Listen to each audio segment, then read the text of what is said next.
Oke. Mungkin sambil menunggu Mbak Dinda tadi sampai di mana, boleh Mbak Nadia memperkenalkan diri dari Hirmi dan kemudian mungkin yang di bawah ada Manisa sepertinya ya. Oh ya, oke. Tadi sebenarnya udah perkenalan, tapi saya ulang lagi aja kali ya. Oke. Perkenalkan, nama aku Nadia. Di sini saya sebagai co-founder dan public relation di Hirmi. Nah, di sini perkenalkan juga juru bahasa isyaratnya dari Kak Anissa. Oke, terima kasih sekali. Mohon maaf sekali lagi untuk Moms and Dads yang tadi mungkin sudah bergabung, sempat terputus. Mudah-mudahan kali ini koneksinya baik-baik aja. Nah, em, ini adalah Instagram Live yang mungkin cukup unik kali ya untuk Moms and Dads. Kenapa nih tiba-tiba kita kolaborasi pakai juru bahasa isyarat segala? Nah, mungkin boleh dimulai dari Dinda. Kenapa sih ini kan idenya untuk kolaborasi dengan aplikasi Hirmi ini dari Ya, Dinda nih. Kenapa sih? Apa hubungannya nih bahasa isyarat dengan dunia anak usia dini? ya. Oke. Jadi sebenarnya waktu awal aku kuliah S2 di sini di New York, ada satu mata pelajaran tentang bahasa di anak usia dini di 0 sampai 3 tahun. Nah, waktu itu aku pertama kali dengar ada namanya bahasa isyarat untuk batita. Mhm. Belum pernah praktek karena di Indonesia belum pernah dengar sama sekali. Lalu lewat waktu beberapa aku nggak pernah share ke siapapun tentang bahasa isyarat untuk batita ini waktu aku belajar pertama kali. Ternyata singkat waktu aku masuk kerja di sebuah sekolah di New York ini dan anak-anaknya beberapa menggunakan sign language. Setelah itu aku pikir, oh Hmm. ternyata dipakai ya di sini. Nah, ada beberapa anak yang belum bisa sign language. Tapi anak-anak yang belum bisa sign language ini tuh mereka punya masalah tantrum, ada juga kalau di New York ini sangat multicultural ya. Jadi bahasa dalam satu kelas itu banyak banget. Aku punya 8 bahasa di satu kelas. Jadi ada anak yang di rumahnya Wow. pakai bahasa Prancis, ada yang pakai bahasa Inggris, ada yang bahasa India, bahasa Hindi, maaf ya. Jadi bahasanya tuh banyak banget gitu. Nah, akhirnya kita mencari strategi nih gimana supaya kita bisa menyatukan. Ternyata sign language ini bisa jadi kunci untuk bisa menjembatani bahasa-bahasa yang berbeda dan membantu anak-anak yang tadinya punya masalah perilaku, suka tantrum gitu. Mhm. Aku mulai kepikir, Wah. masa beneran sih? Setelah aku Eh, coba nih, ternyata itu bener-bener setelah ada proses mereka belajar ya, mereka mulai bisa menggunakan itu, masalah-masalah perilaku di kelas itu drastis banget berkurang. Dan sejak itu tuh aku langsung, wow, ini ternyata game changing banget. Kenapa orang-orang Indonesia nggak ada yang ngerti tentang ini? Padahal di Indonesia mhm. juga bahasanya banyak banget kan? Bukan cuma bahasa Betul. Indonesia aja. Nah, sejak saat itu aku bilang, aku pingin banget nih orang Indonesia ngerti. Soalnya ini Mhm. menarik Mhm. banget. Ini piece yang orang nggak banyak tahu, tapi Mhm. mind blowing. Betul, betul, betul.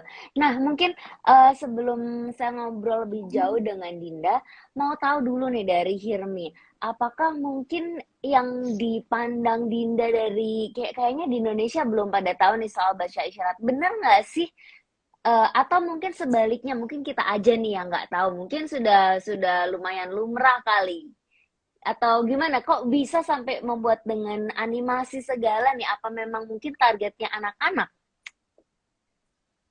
Kalau menurut kita sih Kak, kalau bahasa isyarat di Indonesia sebenarnya udah lumrah.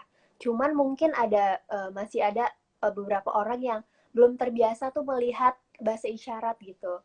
Jadi karena belum Mhm. terbiasa, jadi mungkin mereka masih sebenarnya tuh dibilang masih agak gimana ya, masih agak bingung gitu. Oh, bahasa isyarat, tapi karena mungkin beberapa orang ini masih belum memiliki awareness ya, bisa dibilang awareness untuk belajar bahasa isyarat. Jadi Mhm. kayaknya di Indonesia masih agak minim nih menurut aku ya. Nah, untuk kenapa di Hirmi ini pakai animasi, sebenarnya Mhm. dibilang untuk anak-anak sih enggak. Mhm. Kalau menurut kita aja sih untuk lebih menarik, habis itu lebih atraktif juga gitu. Jadi Mhm. karena selama ini yang kita pernah lihat beberapa aplikasi yang pakai animasi itu uh, kita cuma lihat ada di Indonesia belum ada gitu. Terus kita baru lihat itu kalau di Indonesia itu pakainya pakai video orang kayak gitu kan. Itu bagus juga, cuman kita gimana coba kalau misalnya kita bikin yang pakai animasi kali ya, mungkin orang lebih kayak wah menarik, terus anak-anak juga bisa belajar, lebih kayak gitu sih Kak, alasan Betul, kenapa kita pakai animasi gitu. betul, betul. Nah, menurut Mbak Nadia sendiri, em, biasa Hirmi itu mulai ngajarin, atau mungkin bukan Hirmi ya, teman-teman tuli itu mulai mengajarkan atau belajar bahasa isyarat itu dari usia berapa sih? Sebenarnya mungkin tergantung juga, ada yang Mhm, mungkin kalau tuli dari lahir mungkin dia sudah belajar isyarat, itu pun berbeda-beda Mbak, karena di isyarat sendiri ada sistemnya mhm, ya, ada yang Bisindo itu biasanya itu mereka belajar saat mereka sudah memasuki tahap pendidikan kayak gitu. mhm, Contohnya misalnya mereka masuknya ke dalam SLB atau mereka mhm, ikut komunitas, biasanya kayak gitu. Kalau mhm, untuk dari kecil biasanya sih sama kayak anak-anak kecil biasa ya, sebelum mereka bisa berbicara pasti mereka kita ajarkan isyarat-isyarat anak kecil seperti biasa, kayak seperti apa mereka mau makan, seperti apa kalau mereka minta minum, kayak gitu sih Mbak. Tapi kalau untuk mhm. bahasa isyarat Indonesia yang sudah ada sistemnya seperti saat ini, biasanya itu saat mereka sudah menjelang jenjang pendidikan kayak gitu. Hmm, mungkin Mbak Nadia boleh sedikit aja nih dijelasin untuk parents di Mama Guru yang mungkin masih asing dengan bahasa isyarat. Tadi kan disebut ada Bisindo, ada sistem yang seperti apa? Bisindo itu apa sih? Oke. Kalau Bisindo itu bahasa isyarat Indonesia. Jadi Hmm, saya juga belajar dari teman-teman tuli ini yang mengajarkan.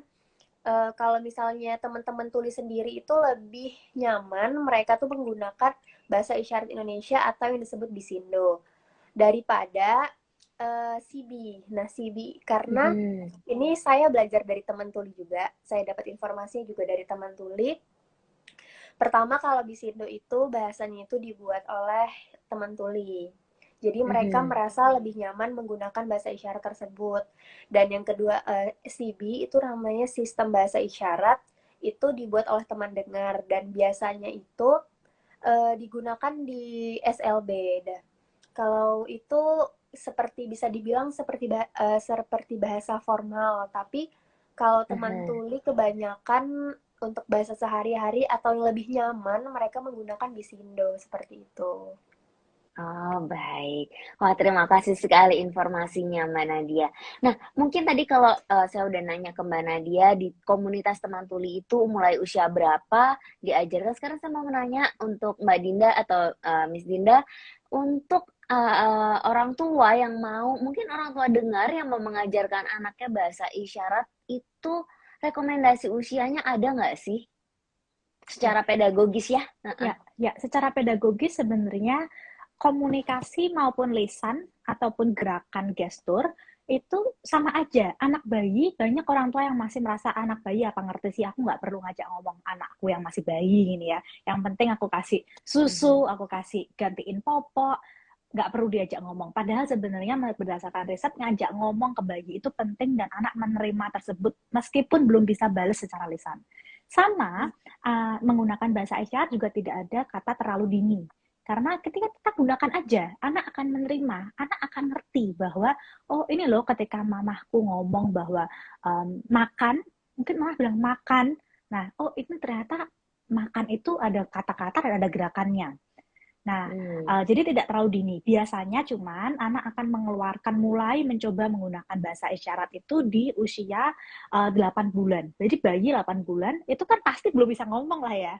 Nah, itu karena kenapa? Karena ketika anak ngomong itu dia perlu mematangkan otot-otot bagian ini wajah ya, bagian lidahnya, Mhm. rahangnya, bibirnya ketika mengeluarkan kata-kata.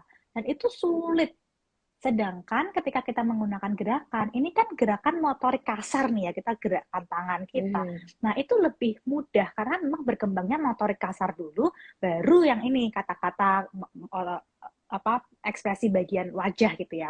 Nah, jadi ketika anak nanti belum bisa ngomong, tapi pikirannya sudah banyak nih yang mau dikeluarkan, dia bisa mengekspresikan menggunakan gerakan tubuh dia atau sign language ini. Gitu. Nah, jadi nggak ada kalau trauma. Oh, oke. Nah, tapi kalau dari anak tersebut mulai bisa juga menirukan atau membuat gerakan-gerakan tersebut itu mulai usia berapa, Din? Biasanya anak usia 8 bulan itu mereka akan sudah mulai menirukan, meskipun gerakannya belum Oke. sempurna ya. Biasanya ini kalau di saya belajarnya ini ya bahasa isyarat yang digunakan di Amerika, adaptasi dari ASL atau American Sign Language. Biasanya ketika anak bilang all done, itu kan begini. Nah, untuk anak baby masih sulit nih begini. Nah, biasanya dia mungkin cuma gini doang. Nah, tapi dia udah mulai menirukan gitu. Oh, oke. Nah, kalau mungkin beberapa orang tua agak concern ya kalau misalnya anak itu diajarinya bahasa isyarat, ntar jangan-jangan malah jadi speech delay lagi, ntar jangan-jangan malah jadi nggak bisa ngomong. Gimana menurut Dinda? Iya, banyak nih yang suka nanya. Bahkan mereka bilangnya takutnya bukan speech delay lagi, tapi malas ngomong karena udah bisa digunakan bahasa isyarat. Tapi itu sebenarnya mitos. Hanya ketakutan orang tua. Karena berdasarkan riset, sebenarnya ketika anak menggunakan bahasa isyarat, dia itu belajar sebuah kata dengan berbagai macam cara. Ada visual, ini sekarang kalau misalnya kita ngelihat penerjemah bahasa isyarat kita ya, kita bisa melihat visualisasi. Bukan hanya sekedar suara yang kadang-kadang abstrak. Kita bisa lihat visualisasi pertama. Kedua, ada gerakan juga. Jadi kinestetiknya juga terstimulasi. Yang ketiga, suara auditorinya. Ketika mamahnya juga menggunakan suara. Itu auditori, kinestetik, dan visual. 3 modal ini. Jadi lebih kaya. Dan ketika semakin banyak modalities yang digunakan itu, anak akan semakin paham dengan konsep satu kata. Ini akan jadi fondasi untuk perkembangan bahasa dan kognitif anak di kemudian hari. Jadi, justru perkembangan berdasarkan riset perkembangan bahasanya itu lebih cepat dibandingkan anak-anak yang tidak belajar sign language. Wow, padahal kelihatannya lebih kompleks ya, Din ya? Ya, betul. Kelihatannya lebih kompleks. Nah, saya penasaran nih Mbak Nadia. Mungkin Mbak Nadia kan dekat dengan komunitas teman tuli ya. Ada nggak sih cerita-cerita tentang keluarga yang mungkin orang tua tuli tapi anaknya dengar, otomatis mereka kan ngajarinnya bahasa isyarat nih dari kecil. Ada mungkin insight-insight nggak sih dari mereka-mereka ini? Gimana Kalau pengalamannya mungkin? anak tuli tapi orang tua dengar ya? Atau orang tua Kebalik, tuli kebalik. anak dengar? Orang Orang tua tuanya tuli tuli anak anak dengar. dengar. Terus tetap bisa, abis itu ada kendala nggak sih kalau mereka dibesarkannya pakai bahasa isyarat terus untuk mulai mereka belajar ngomong gitu? Kalau dari yang aku kenal, pernah nanya-nanya juga sih, kan penasaran nih gimana nih. Soalnya yang aku kenal ini emang dia suami istrinya tuli, terus anaknya dengar gitu kan. Kan kita penasaran juga ya, ternyata nggak masalah gitu. Malah anaknya jadi jago bahasa isyarat gitu, karena dari kecil mungkin udah terbiasa ya, orang tuanya juga dia mungkin ngelihat orang tuanya bahasa isyarat, ngelihat ibunya juga bahasa isyarat kayak gitu, dan nggak jadi masalah juga gitu. Jadi dengan anaknya dia tetap bisa, apa ya, kemampuannya juga kayak yang tadi dibilang sama sama Mbak Dinda ya. Ya, ya. Iya, jadi mereka juga mungkin lebih, apa ya, jadi lebih aktif ya, atau gimana ya, karena selain mereka bisa berbicara, mereka juga bisa bahasa isyarat. Jadi menurut yang saya tahu sih nggak ada masalah gitu. Wah, Kayak gitu. Mm-mm. Oke, berarti udah ini ya terbukti nggak cuman teori, nggak cuman Iya katanya Mbak Dinda benar. nih, tapi udah dibuktikan dari komunitas teman-teman tuli. Oke deh, sebelum saya nanya-nanya lebih lanjut, buat moms and dads atau teman-teman dari Hirmi yang mungkin punya pertanyaan untuk kami, boleh ya ditulis di kolom komentar, nanti kita usahakan sambil jawab gitu. Oke, nah tadi kan udah sedikit nih diomongin manfaat dari belajar bahasa isyarat untuk anak usia dini. Ya, mungkin sekilas aja. Nah, mungkin boleh sih Din didetailin apa aja sih sebenarnya manfaatnya, kenapa kok perlu diajarkan? Ya, oke. Em, buat dari pengalaman yang saya rasa orang tua ngincer banget untuk menggunakan bahasa isyarat adalah mengurangi tantrum, nomor satu tuh. Hmm. Karena tantrum itu kadang-kadang memang sangat memancing emosi orang tua. Banyak yang mencari beribu cara untuk mengurangi tantrum gitu ya. Ada banyak tuh di luar sana cara-cara yang aneh-aneh Hmm. segala macam. Ada yang hipnoterapi lah, apalah segala macam. Tapi ini cara yang nggak terpikirkan oleh banyak orang, karena sebenarnya anak tantrum itu Hmm. karena ada keinginan yang tidak terpenuhi dan dia tidak bisa Hmm. mengekspresikan apa yang jadi keinginan dia. Nah, gimana caranya dia mengekspresikan kalau ngomong aja belum? Makanya kebanyakan anak tantrum di usia 2 tahun kan, karena itu usia-usia Hmm. dia lagi belajar ngomong. Banyak yang mau keluar, nggak bisa Hmm. diekspresikan. Karena apa ya, keterbatasan ini ya, untuk ngomong, mengeluarkan kata-kata itu sulit. Nah, akhirnya ketika kita gunakan bahasa isyarat, anak itu akan bisa mengekspresikan. Nah, ini yang aku lihat juga Hmm. ya, cuma sekedar dia ngomong mau, itu kan susah. Ketika pakai bahasa Hmm. isyarat dia bisa gunakan. Terus itu yang pertama. Yang kedua adalah perkembangan bahasa yang lebih cepat. Ternyata Hmm. sebenarnya bahasa isyarat ini bukan hal baru. Dia udah diriset dan ditemukan dari 1980 ya. 40 tahun yang lalu. 40 tahun yang Wow. lalu, sekarang udah 2020 ya. Kemana Indonesia 40 tahun belakangan ini kok nggak pernah dengar. Nah, tapi intinya ini sudah diriset 40 tahun yang lalu, ditemukan bahwa anak-anak yang belajar bahasa isyarat waktu usia batita 0 sampai 3 tahun, ternyata perkembangan bahasa yang nanti usia, biasanya perkembangan bahasa itu pesatnya di usia 2,5 sampai 3 tahun ke atas, itu perkembangannya jauh lebih cepat. Vocabulary yang didapatkan anak jauh lebih banyak dibandingkan Hmm. anak-anak yang tidak menggunakan bahasa isyarat. Nah, yang ketiga itu perkembangan kognitif. Ternyata kalau kita ngomongin bahasa nih ya, itu kan ada di dalam Hmm. otak kita ya. Kita belajar bahasa itu menstimulasi otak. Pasti sering dengar bahwa bahasa itu kebanyakan mengaktifasi otak bagian kiri. Terus kalau yang kanan Hmm. itu kreativitas, kalau gitu-gitu ya, Hmm. sering dengar pasti. Nah, kalau bahasa isyarat ternyata dia mengaktifkan dua-duanya, kanan dan Wow. kiri. Kenapa? Ketika kita melihat gerakan, kita melihat visual, itu mengaktifkan otak kanan kita, ngomongin visual spasial. Bahasa ketika kita menginterpretasikan gerakan ini artinya apa, menggabungkan beberapa gerakan menjadi kalimat, itu mengaktifkan otak kiri. Bayangkan, Hmm. dengan berkomunikasi ini, itu kanan dan kiri terstimulasi bersamaan. Otomatis, ini akan menjadi fondasi dan mengembangkan kognitif anak jauh lebih pesat. Dan ternyata Hmm. setelah diriset, nanti di usia SD ketika anak masuk ke beban akademis, itu mereka lebih excel dibandingkan anak-anak yang tidak menggunakan bahasa isyarat di kemudian hari, di sebelumnya, di waktu usia Hmm. kecilnya. Terus Wow. bahasa tadi ya, beberapa bahasa. Kalau misalnya anak terpapar dengan banyak bahasa, kadang-kadang banyak nih orang tua yang di rumahnya pakai bahasa Indonesia, sekolahnya pingin bahasa asing gitu kan. Nah, Hmm. terus akhirnya kadang-kadang orang tua takut gimana ya ntar anakku bingung bahasa, atau malah takutnya di sekolah belajar bahasa asing terus nanti di rumah ngomong pakai bahasa asing orang tuanya nggak ngerti. Nah, ketika Hmm. kita pakai bahasa isyarat ini kita jadi menjembatani itu. Yang Hmm. mungkin atau anaknya di sekolah jadi ngomong bahasa Indonesia sedangkan gurunya tetap pakai bahasa asing misalnya, itu bisa pakai bahasa isyarat. Karena saya buktikan sendiri yang ke hal poin yang ini. Sama yang terakhir, ternyata setelah diriset, saya mungkin nanti bisa dengar dari Mbak Nadia ya, kalau di Indonesia seperti apa, tapi historinya di Amerika, karena sign language-nya di riset di Amerika ya. Nah, secara historik, sign language atau bahasa isyarat itu dipandang stigmanya negatif. Orang nggak mau karena dipikir kalau menggunakan bahasa isyarat itu seperti teman-teman tuli. Jadi stigmanya tuh negatif.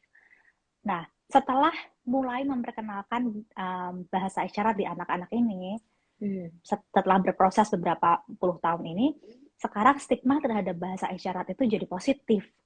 Dan jadi nggak melihat bahwa teman-teman tuli itu jadi hal yang negatif gitu ya. Karena sebenarnya hanya cara berkomunikasinya aja kan yang berbeda. Nah, itu kita fight untuk kesetaraan lah istilahnya sejak usia dini gitu. Gimana menurut Mbak Nadia? Mau ada yang mau ditambahkan nggak nih? Bener sih Mbak, kalau gimana ya, kalau di Indonesia sendiri menurut saya masih lumayan jauh ketertinggalan juga sih kalau dibandingkan dengan di Amerika ya Mbak, kalau untuk bahasa isyarat sendiri. Cuman mulai sekarang sih yang udah terlihat itu orang-orang sudah ada keinginan nih Mbak buat belajar bahasa isyarat. Nah, tapi tujuannya sendiri sih masing-masing, karena mungkin mereka memiliki kerabat yang tuli, jadi mereka pingin bisa komunikasi lancar dengan teman tuli. Cuman kalau untuk keinginan bisa bahasa isyarat tanpa mereka apa ya, kayak keinginan sendiri tanpa ya mereka sebenarnya nggak punya nih kerabat tuli tapi ya pengen aja, itu kalau saya lihat ya sebenarnya masih sedikit ya, masih kecil nih keinginannya. Kayak gitu sih Mbak kalau yang saya lihat kalau di Indonesia. Nah cuman fasilitas publik juga udah lumayan, beberapa juga udah lumayan membantu nih, kayak di pemerintahan Indonesia juga udah ada yang peduli nih, udah ada yang ramah tuli juga, kayak gitu sih Mbak. Mungkin karena masih belum ini ya, mungkin kesadarannya juga masih rendah ya Mbak kalau di sini ya. Jadi mungkin akan sangat lama mungkin prosesnya, atau seperti apa, saya juga setahunya kayak gitu. Ya, tapi ya udah mulai bermunculan ya edukasi-edukasi mengenai bahasa isyarat sendiri, salah satunya dengan Hirmi. Iya, nah dan saya harap dengan adanya Instagram Live malam hari ini, kita juga bisa membagikan awareness untuk orang tua khususnya yang mungkin nggak punya kerabat tuli, mungkin terkategori sebagai orang tua dengar, anaknya dengar, tapi ternyata ada manfaat lain loh. Nggak harus kalian itu punya kerabat tuli dulu atau teman tuli dulu ya untuk belajar bahasa isyarat. Nah, mungkin tapi kendalanya seperti ini nih, kalau mau ngajarin ke anak tadi dari kecil ya, lah orang tuanya sendiri aja mungkin kosakata bahasa isyaratnya minim. Gimana menggunakannya nih? Kalau mungkin bahasa Indonesia ya sehari-hari ya bisa lah diajakin ngobrol terus. Nah, kalau ini mungkin kosakata gimana aja nggak tahu gimana nih. Saya boleh ya, saya jawab dulu ya. Sedikit cerita, saya juga dari awal ketika menggunakan bahasa isyarat untuk anak-anak toddler itu, saya nggak ngerti sama sekali. Bener-bener nggak ngerti sama sekali. Saya cuma berbekal murid-murid saya ini tantrum terus. Gimana saya bantuin mereka. Nah, akhirnya saya belajar bahasa isyarat dari YouTube, dan waktu itu hanya berbekal makan, minum, susu, ganti popok, ya, tidak, stop. Ya, cuman berbekal 7 kata ini. Karena ini hal-hal yang perlu, kayak misalnya nih, waktu itu saya punya murid yang suka menggigit gitu kan. Jadi ketika saya ngomong panjang lebar kayak nggak boleh gigit atau segala macam, kan nggak mungkin, mereka nggak ngerti gitu kan. Jadi saya gunakan aja cuman kayak nggak tahu sama atau nggak dengan di Bisindo, kalau stop saya stop seperti ini. Nah, jadi saya gunakan itu, dia ngerti dengan gestur, mereka ngerti bahwa oh ketika guruku bilang stop, ini berarti aku berhenti. Nah, dan itu ternyata setelah nggak mungkin satu kali langsung ngerti ya, tapi dalam waktu 2-3 minggu itu mereka ngerti loh, dan mereka akhirnya dan lebih sangat kelihatan dalam hanya waktu 2-3 minggu itu, membantu sekali mereka untuk merasa aku paham dengan mereka, aku memahami mereka. Nah, dan jadi hanya dari 7 kosakata itu waktu awal terus lama-kelamaan saya jadi oke, tambahin lagi deh. Jadi nggak perlu ahli dulu untuk cobain bahasa isyarat untuk anak usia dini. Oke deh. Nah, tadi kamu kasih tahu kamu belajarnya awalnya tuh ada 7 kosakata. Mungkin boleh dong minta bantuan Mbak Nadia atau Mbak Nisa kalau boleh didemonstrasikan sedikit. Mungkin nggak harus 7-7-nya, mungkin boleh 3 sampai 5 kata terpenting yang Ya, mana yang orang tua mungkin bisa pelajari malam hari ini kalau ya. mau mulai ngajarin ke anaknya. Ya, kita compare ya, sama atau enggaknya juga ya. Kalau saya paling penting adalah makan, mungkin. Makan biasanya saya gini, kalau di ASL. Sama ya Kalau di di sini. Bisindo mungkin Kak Anissa bisa mencontohkan makan Makan kayak gini Oke, ya. seperti itu. sama. Berarti makan. Lalu susu, kalau di bahasa ASL susu. Ya, coba Kak Anissa mencontohkan susu seperti apa Kak Anissa? Susu Oke, seperti ini. Oke. ya. Jadi Ini kayak mungkin moms yang nonton boleh sambil tiruin coba ya. ya, aku juga ini kepingin banget waktu itu aku ngerti bahwa ASL itu bener-bener luar biasa dan dampaknya itu nyata. Terus aku langsung Google. Nomor satu yang aku Google adalah Bisindo untuk anak usia dini. Anak usia dini. Karena aku pengen tahu kan, masa kita pakai bahasa yang Inggris ya, padahal di orang Indonesia ngomongnya bahasa Indonesia. Aku Google, tapi nggak dapet. Bener-bener aku cari di YouTube, cari di artikel Facebook, cari di Google. Bener-bener nggak dapet untuk anak usia dini itu apa ya. Yang dapat itu kayak selamat pagi, selamat malam, ya nggak penting kalau untuk anak usia dini yang penting yang kayak gini-gini gitu kan. Nah akhirnya ya terus aku nemu Hirmi ini juga, selalu aku sampaikan ke Miss Alfona bahwa oh kalau di Hirmi kita bisa masukin kata-kata tertentu dan nanti akan muncul animasinya. Ya, Nah, betul. nah jadi cukup cukup membantu karena seperti dictionary ya. Iya, betul. Kalau Google Translate kan nggak ada tuh bahasa isyarat. Jadi, nah dan Ya. senangnya karena bahasa Indonesia. Jadi sudah sesuai dengan konteks Indonesia. Nah, kembali Betul. lagi tadi kayaknya kita melenceng ya.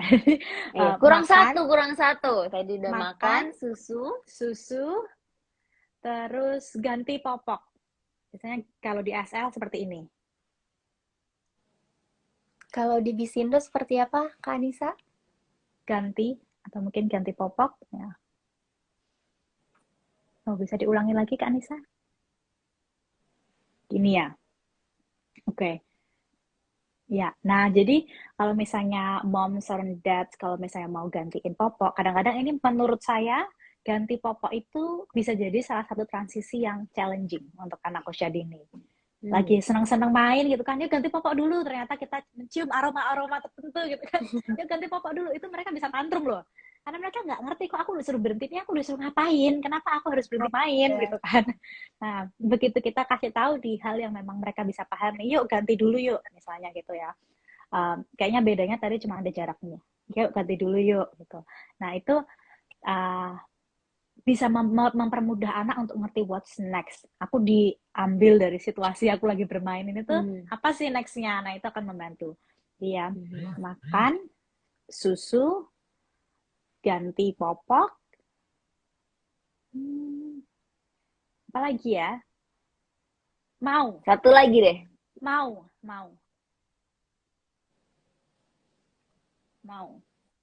Ya, Ya, mau. seperti itu. Nah, itu juga penting karena kadang-kadang kita mau nanya anak ya, anak mau apa enggak, atau anak pengen ngomong dulu kayak aku tuh mau itu. Nah, jadi mau itu bisa digunakan orang tua untuk anak usia dini. Wah, luar biasa. Nah, sekali lagi buat moms and dads atau teman-teman dari Hirmi, kalau ada pertanyaan, silahkan ditulis di kolom komentar ya, nanti kita bacakan. Oke, saya penasaran sedikit nih, Mbak Nadia atau teman Nisa. Kalau bahasa Indonesia atau bahasa Inggris gitu kan, ada grammarnya ya, atau ada tata bahasanya. Kalau bahasa isyarat gitu gimana sih? Atau misalnya tadi kalau di bahasa Indonesia ganti popok itu kan 2 suku kata. Apakah ada nih model-model penggabungan dan tatanan khusus? Iya Mbak, kalau untuk di bahasa isyarat sendiri tuh emang beda.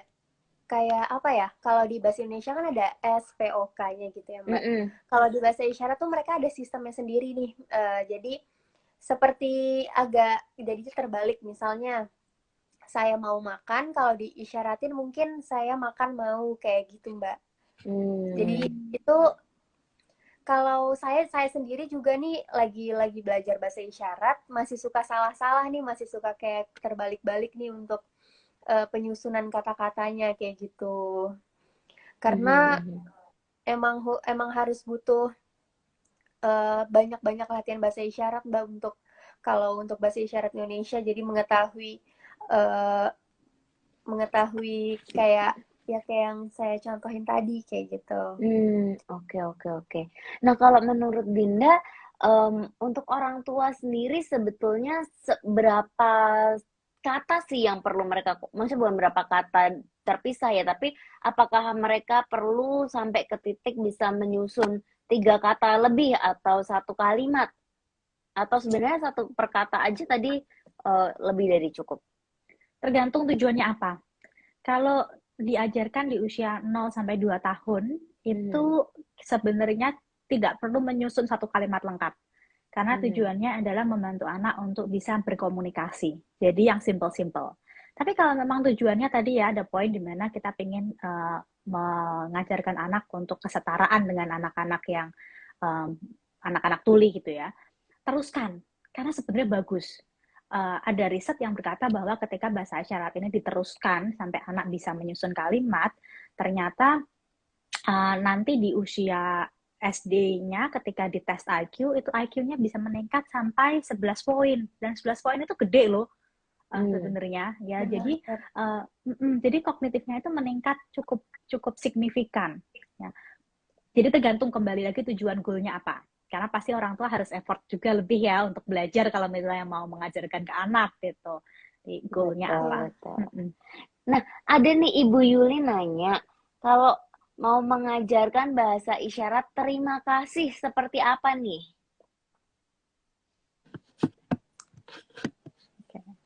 Mungkin boleh Manisa bantu. Seperti kasih, apa gini. sih terima kasih? Seperti gini tadi ya. Terima kasih. Oke. Tadi kayaknya minta magic words deh, Ibu Yuli. Kayaknya magic words itu terima kasih, maaf, dan tolong.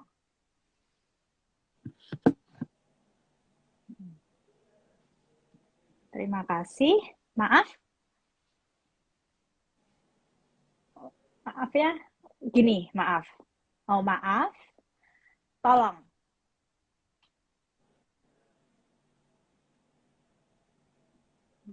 Oh, gini ya. Tolong. Oke. Jadi, terima kasih. Maaf. Tolong. Nah, kayaknya yang agak challenging tolong nih untuk anak usia dini. Tapi sebenarnya asalkan kita menggunakan seperti ini, mereka akan memodifikasi sendiri tergantung dari kemampuan motorik halus mereka. Nah, jadi nanti ya kita yang perlu, ini kayaknya anak mencoba. Mungkin mereka cuma gini kali ya. Nah, tapi kita ngerti bahwa ini dia mencoba, and it's okay. Ketika mereka gini, jangan kita tiruin gini juga, tapi kita tetap stick dengan seperti ini, gitu. Oke. Nah, ini lucu nih. Saya tuh tadi berusaha sambil ngeliatin Manisa. Internet saya di sini tuh kayaknya lemot sekali, jadi putus-putus. Anyway, mungkin kalau untuk moms and dads atau yang malam hari ini hadir terus merasa nggak jelas tadi gerakannya gimana. Nah, kebetulan kita Mama Guru sudah bekerja sama dengan Hirmi ya. Jadi kita punya section atau kategori khusus di Hirmi. Teman-teman boleh download aplikasinya. Aplikasinya Hirmi. Kemudian nanti di directory seperti itu bisa ditulis aja Batita gitu. Nanti ada Batita ex Mama Guru gitu. Nah, itu di situ kita sudah siapkan 10 kosakata penting atau 10 kosakata dasar yang moms, dads atau educators di sini yang ingin belajar bisa mulai dari situ. Gitu. Tadi ada pertanyaan cukup panjang kayaknya. Sempat lihat nggak di komen? Nih aku lagi coba scroll. Coba tolong. Ini kayaknya internet saya takutnya ini deh. Oke, aku bacain ini. ya. Silahkan. apakah sign language membantu untuk anak dengan speech delay? Apakah sudah ada penelitiannya mempermudah proses anak belajar bicara atau tidak? Ya, tadi kan sudah saya sampaikan ya. Jadi sebenarnya sign language belum ada penelitian kalau anak sudah speech delay. Itu belum ada penelitiannya. Saya belum pernah baca. Tapi ketika anak belum tahapan mulai bahasa ekspresifnya keluar, kita ajarkan sign language, ternyata penelitiannya perkembangan bahasa anak jadi lebih cepat, bukan sekedar normal atau tidak memberikan efek ya, ternyata lebih cepat. Nah, untuk yang tadi ya, kalau sudah terlanjur speech delay gimana? Apakah ada penelitiannya? Itu belum ada, tapi kalau berdasarkan pendapat saya, dilihat dari strukturnya sign language menggunakan 3 modalitas tadi ya, visual, kinestetik, auditory, menurut saya yes, akan membantu. Paling tidak, dia akan membantu mengurangi frustrasi anak speech delay. Karena anak speech delay itu nggak ngomongnya belum keluar, tapi ide-ide dan pikirannya tuh banyak loh. Nah, jadi kalau misalnya anak speech delay, kita juga perlu pikirkan secara emosional, anak ini perlu merasa dimengerti. Bukan sekedar perlu bisa bicara. Kadang-kadang orang tua tuh fokusnya kayak, aduh anakku speech delay, gimana caranya harus bisa ngomong. Padahal gimana dengan emosi dia merasa tidak dimengerti, tidak didengarkan. Nah, dengan sign language paling tidak kita bisa ngerti anak, anak juga bisa merasa dimengerti, emosinya jadi lebih sehat. Betul. Dan tadi Mbak Nadia juga udah sempat cerita sedikit bahwa beliau belum pernah mendengar ya ada kendala dari teman-teman yang orang tua tuli, anaknya denger, diajarin dari kecil belum ada kendala, terus jadi nggak bisa ngomong gitu. Jadi so far so good gitu ya. So far so Yang good. ada kendala saya yakin adalah ketika orang tua tuli terus merasa jadi aku nggak mau ngajak ngomong anakku lah, jadi jarang berinteraksi. Itu yang menurut saya bisa jadi kendala. Tapi asalkan dia tetap banyak berkomunikasi, sign language itu bahasa. Sama kayak kamu mau ngajak ngomong anak bahasa Indonesia, bahasa Inggris, bahasa Mandarin, bahasa Perancis, apapun itu, kalau sering dilakukan, maka anak akan belajar berbahasa dan berkomunikasi. Kalau jadi jarang, atau bahkan orang yang tidak menggunakan bahasa isyarat, kalau jarang ngajak ngomong anaknya, ya anaknya nggak delay. Karena seberapa sering sih orang tua berkomunikasi dan berinteraksi dengan anak. Betul, itu kuncinya ya Din ya. Oke. Nah, kalau misalnya nih di rumah ternyata diajarkan multiple languages, misalkan kan ada nih yang bilingual dari kecil belajar bahasa Inggris, bahasa Indonesia. Menurut kamu sebaiknya bahasa isyaratnya apakah belajar ASL atau Bisindo? Atau nggak ada masalah mana aja? Sebenarnya sih nggak ada masalah ya.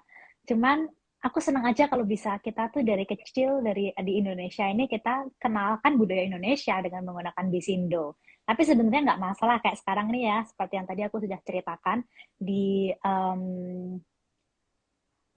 bahasa Indonesianya, bahasa Hebrew itu apa bahasa Indonesianya? Bahasa Ibrani. Ibrani ya. Nah, jadi di kelasku itu ada anak yang ngomong bahasa Ibrani, bahasa Hindi, bahasa Inggris, bahasa Spanish, Spanyol. Oke, itu bukan negaranya ya? Bukan bahasa juga. Bahasa juga ya. Oke. Nah, jadi ketika aku ngomong air misalnya ya, kamu mau air atau enggak gitu kan? Aku air, aku pakai istilahnya minum gini ya. Jadi aku bilang sama mereka kayak aqua, aku pakai gerakan ini. Aqua kan Spanish. Terus Hebrew main, aku juga pakai gini. Water, aku bilang gini. Bahasa Hindi pani, aku juga gini. Jadi mereka akhirnya membuat koneksi. Oh, ini loh gelas yang isinya air ini. Yang guruku selalu pakai gerakan ini, itu artinya ini loh ini. Itu ada beberapa kata-kata yang bisa mengekspresikan sebuah objek ini gitu. Semoga it make sense ya, tapi intinya ini membantu ketika orang tua berbicara beberapa bahasa dengan anak usia dini. Nah, kemudian mungkin saya beralih ke Mbak Nadia sebentar deh. Kalau mungkin teman-teman di sini download aplikasinya Hirmi, pasti akan lihat bahwa bahasa yang digunakan adalah Bisindo Jawa Barat. Benar ya Mbak ya? Nah, karena mungkin moms di sini nggak semuanya orang Jawa Barat, mungkin ada yang orang Jawa Tengah, ada yang orang dari Batam, dari luar Jawa. Nah, kira-kira kalau mereka pengen belajar dengan Bisindo dan mereka pengen juga bisa berinteraksi dengan teman-teman tuli, seberapa jauh sih bedanya Bisindo Jawa Barat dengan mungkin bahasa daerah lainnya? Kalau yang sepengetahuan saya sih Mbak, eh, kalau jauhnya sih sebenarnya hanya ada beberapa kata aja mungkin yang agak berbeda.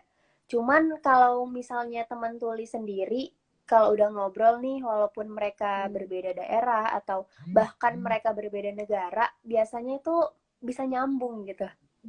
Jadi apalagi mungkin di Indonesia yang bahasa isyaratnya itu yang nggak jauh berbeda, secara otomatis tuh sebenarnya mereka tuh bisa bisa mengerti satu sama lain kayak gitu sih Mbak.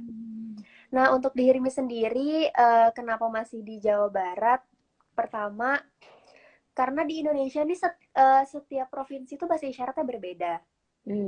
Jadi cukup banyak juga nih data-data yang bisa kita input gitu. Karena Hirmi ini berasal dari Jawa Barat, khusus dari Bandung, jadi kita mencoba untuk yang di luar lingkup Jawa Barat dulu gitu. Kita mencoba sedikit mencoba dari Jawa Barat dulu. Mungkin nanti secara proses kita bisa menambah-nambah bahasa isyarat dari daerah lain kayak gitu. Cuman intinya sih bahasa isyarat yang saya tahu beberapa katanya itu mirip-mirip sih Mbak. Gitu. Oke. Ya, tapi nggak apa-apa lah ya kalau untuk Mas di sini yang mau belajar di Sindo Jawa Barat, it's okay. Akan tetap membantu efeknya sama untuk buah hati Anda. Gitu. Nah, mungkin Mbak Nadia boleh dong kasih tips-tips apa nih dari Hirmi untuk para parents yang ingin mau mulai belajar bahasa isyarat. Bisa mulai dari mana nih? Kalau bisa mulai dari mana mungkin ya, kalau yang dari aku pribadi nih awalnya aku bahasa isyarat itu karena ketemu sama teman tuli, jadinya diajarin bahasa isyarat. Terus mungkin untuk kalau ngajarin ke anak-anak ya, dari Hirmi bisa juga nih dari aplikasi. Mungkin aku bisa contohin ya mungkin.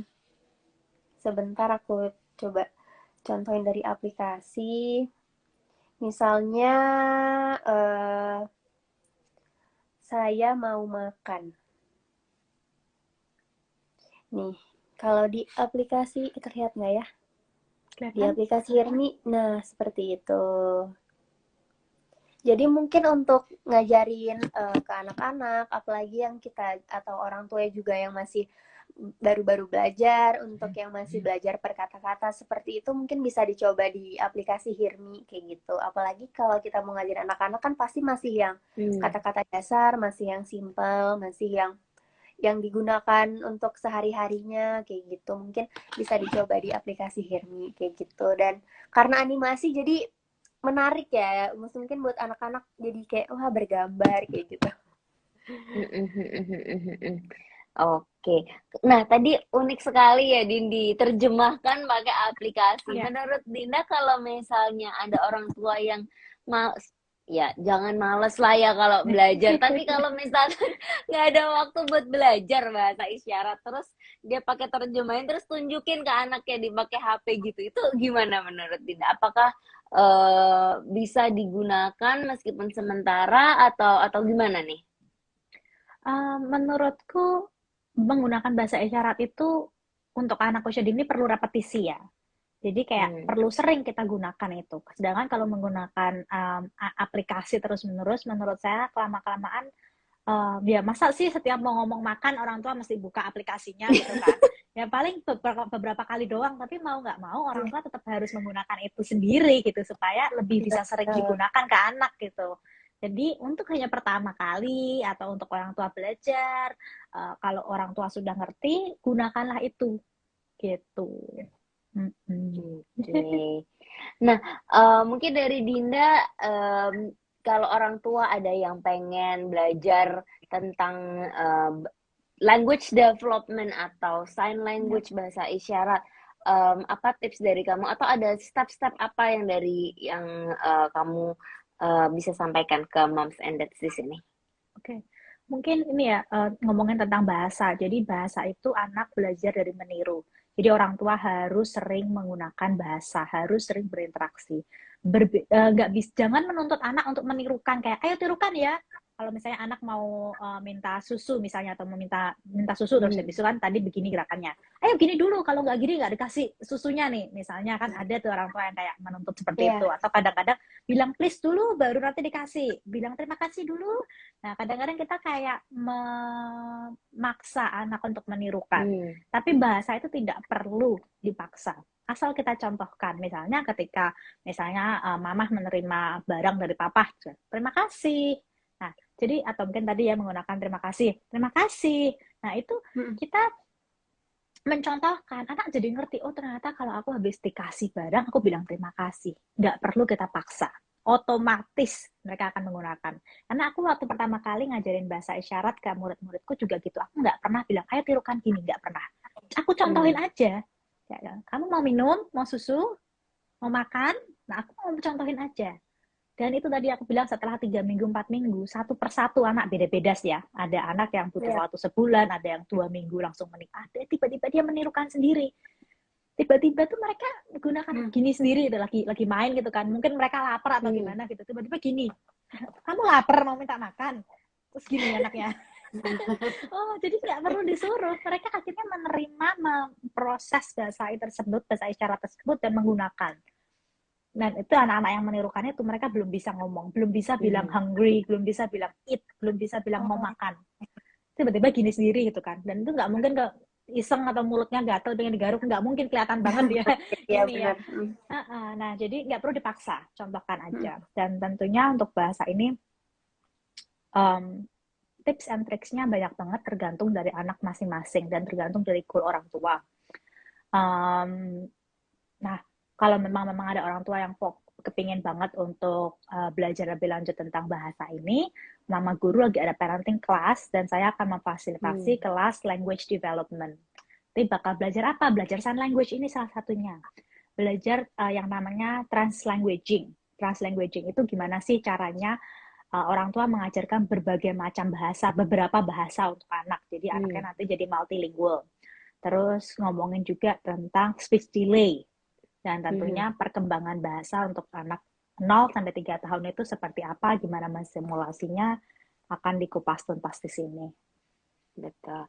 Dan Dinda bentar lagi akan bikin video-video yang juga kolaborasi dengan Hirmi ya, Din, sehingga mungkin bisa lebih jelas lagi, karena tentunya mungkin kita juga nggak punya kapasitas untuk ngajarin orang tua bahasa isyarat nih, karena kita juga bukan dari komunitas teman tuli. Tapi kami terima kasih sekali ada dari Hirmi yang bisa menjembatani kami gitu.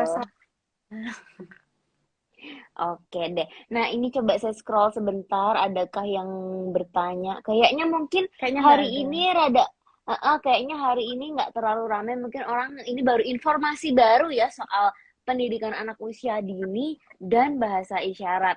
Nah, mungkin nanti kalau ada yang mau tonton ulang, kita akan publish recording dari IG Live kita malam hari ini, akan ada di Instagram @mamaguru.co.